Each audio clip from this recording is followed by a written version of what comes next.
Market किसके लिए है और किसके लिए नहीं है? स्टॉक मार्केट के दो पहलू हैं।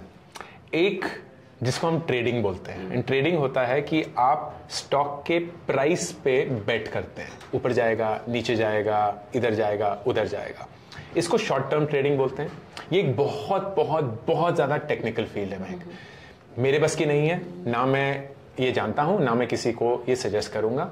हाँ, बहुत सारे लोग हैं जो प्रोफेशनली इसको करते हैं, लेकिन इसकी एक्सपीरियंस गैदर कर पाना बहुत साल लग जाते हैं।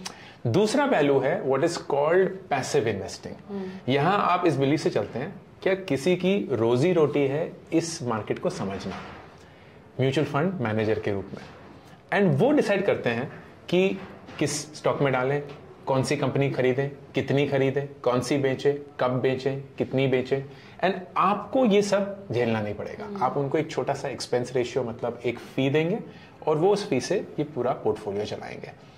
मेरे हिसाब से ये सबसे बेस्ट तरीका है स्टॉक मार्केट में रहने का।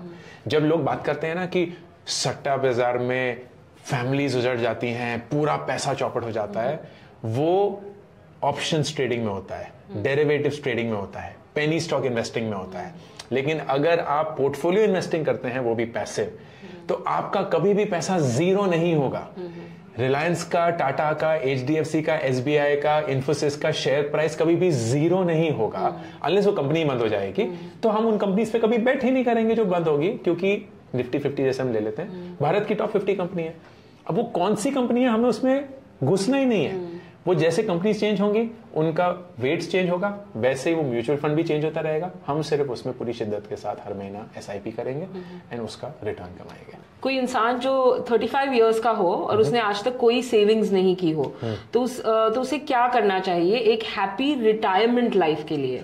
तो 35 साल की उम्र में महक फर्क 25 से ये होगा कि वो रिस्क लेने की जो क्षमता है उनकी वो थोड़ी कम है, क्योंकि रिस्पॉन्सिबिलिटीज हैं एंड देन ऑफ कोर्स पैसे को प्रोटेक्ट करना है, उतना ग्रो नहीं करना है। तो एक बहुत इंटरेस्टिंग रूल होता है 100-X रूल। वो ये बताता है कि अगर आपकी उम्र X है, इस केस में 35, तो आप X% मतलब 35% अपना इन्वेस्टमेंट का सेफ एसेट्स में डालेंगे। तो फिक्स डिपॉजिट हो गए, आपका पीएफ हो गया, एम्प्लॉय हो गया, पब्लिक प्रोविडेंट फंड हो गया, एनपीएस हो गया वगैरह, एंड देन बाकी का 65% आप स्टॉक मार्केट में डालेंगे। वहां भी आप कम रिस्क लेंगे। तो हमने 3 म्यूचुअल फंड्स के बारे में बात करी थी, निफ्टी 50 या large cap, mid cap, small cap. 35 साल की उम्र में स्मॉल कैप गाइडली से नहीं होना चाहिए, अगर होगा भी तो 5-10% होना चाहिए। तो करीब 70-75% आपका large cap mutual fund Nifty 50 ले लीजिए, करीब 20-25% मिड कैप एंड करीब 5-10% स्मॉल कैप। इससे आपको एक प्रिडिक्टेबल 15% के एवरेज हर साल रिटर्न मिलता रहेगा। तो जो आपके 25 साल बच गए हैं रिटायरमेंट तक के, उसमें आपका पैसा करीब 60 गुना बढ़ जाएगा with this level of compounding, and उससे आपके पास रिटायरमेंट के लिए भी पैसे होंगे एंड आज की जिंदगी जीने के भी।